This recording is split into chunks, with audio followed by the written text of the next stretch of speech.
Okay, here we are back on the ADA listing.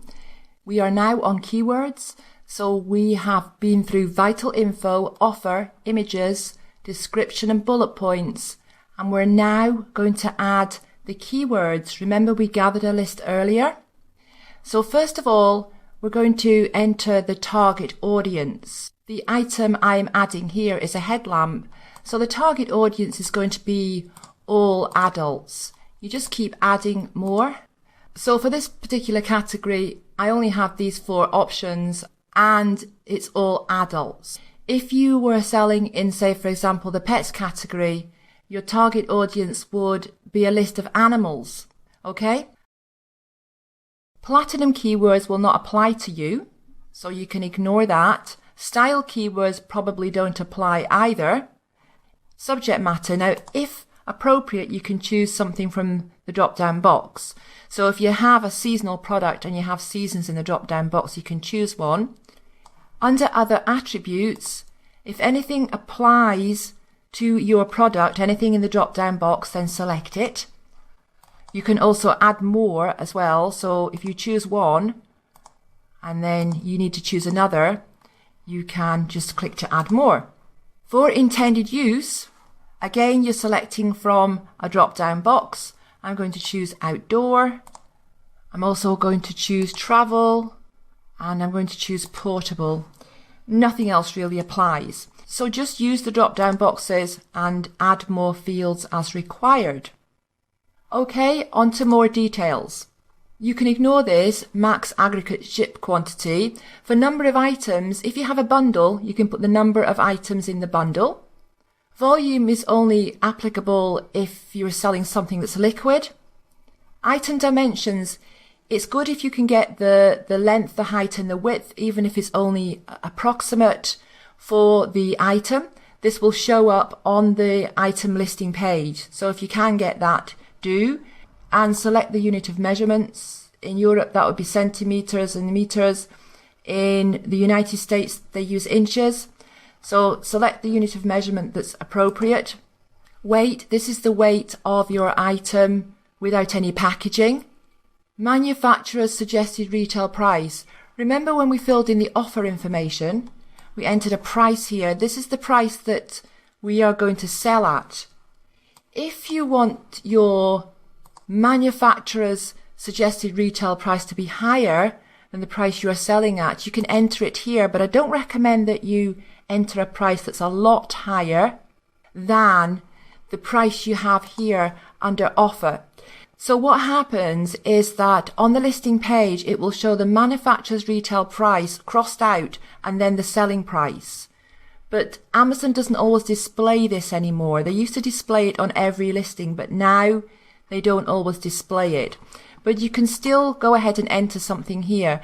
So because the retail price that I am selling this lamp at is $17.99, I might put something like $27.99 for the manufacturer's suggested retail price. The warranty, now we talked about this already, and again it's really going to depend on your product. But if you want to put something in here like 6 months or 1 year, then you can do. Style name is not going to be relevant to you, or very unlikely to be relevant to you. If you're just starting out with a product, it's not going to be a particular style. You're just going to have a name for it and that's it. Same applies to the model name. Now from here on down, most of this is specific to this category. And most of it is not going to apply to what I'm listing here. You need to look down the list and keep looking down the list and just check everything to see if anything at all applies to the product that you are listing. So your list is going to look different to mine unless you are also in the sports category. So the list going down this page here is going to be different for every category. It's going to be relevant to that particular category. So just slowly go down the list, looking at each thing to find out, is there anything that's going to be relevant to you, to your product?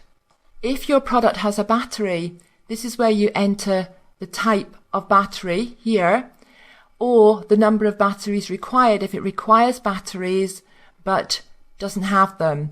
So for example, if it requires 3 AA batteries, you would enter that here. And some more information about batteries. Batteries are included. So if your item needs batteries and they're included, you can tick this. Are batteries required? Well, if you've got this ticked, then clearly you need to be ticking this. Batteries are required. But if batteries are required and not included, then obviously leave that unticked. Battery average life. If you know that information, you can enter that information here. Days, hours, minutes. And keeping on scrolling down, looking carefully at each option to see if they're relevant to your product.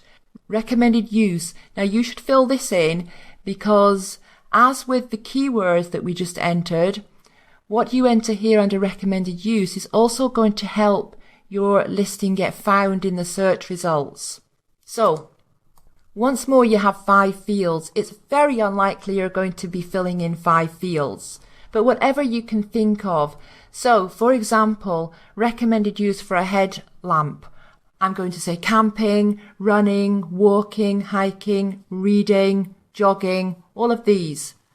And separating each one out with a comma and a space. And I would just continue until I'd entered all the recommended uses, all the possible uses for a headlamp. Now the CPSIA warning.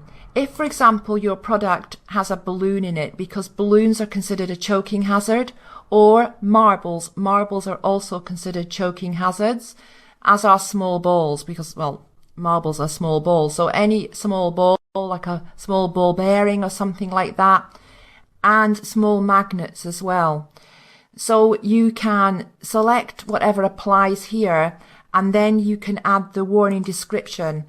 Therefore, if this product contains small magnets, I would just write the warning description here. This product contains small magnets. Simple as that. Right, now, as promised, just briefly, I want to explain what this means, variations. This is if you are going to add a product that has more than one variation. So, for example, different sizes, so a small and a large, or a small, medium and large, different colours, green, a green one, a blue one, a red one, that sort of thing. For your first product, I hope that you will keep it simple and you will not do that, because it is more advanced to add a variation listing. Now, in this course though, there is a lesson, and it's under the advanced section, about adding variation listings. Originally there was no lesson on it because I do consider it to be more advanced, and I don't feel it's the best way to start out with your first listing. But I was asked for some information on variation listings, so I did actually create a lecture on that. So there is a lecture on that later on in the course.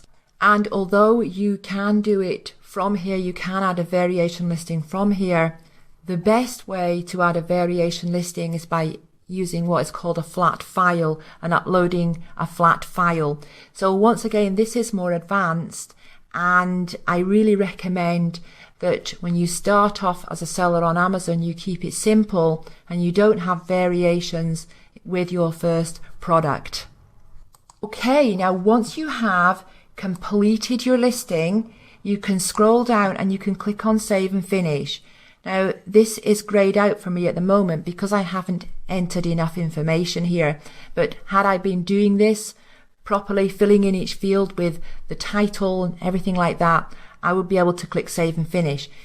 If you want to, you can go into your Seller Central account under Add a Product and you can practice with this, because instead of clicking Save and Finish, you can simply click Cancel and it will be gone. So if you want to go in and explore this and just check out the different options for your particular category and practice with it, then just go ahead and do so. All right, thanks for watching. I'll see you in the next lecture.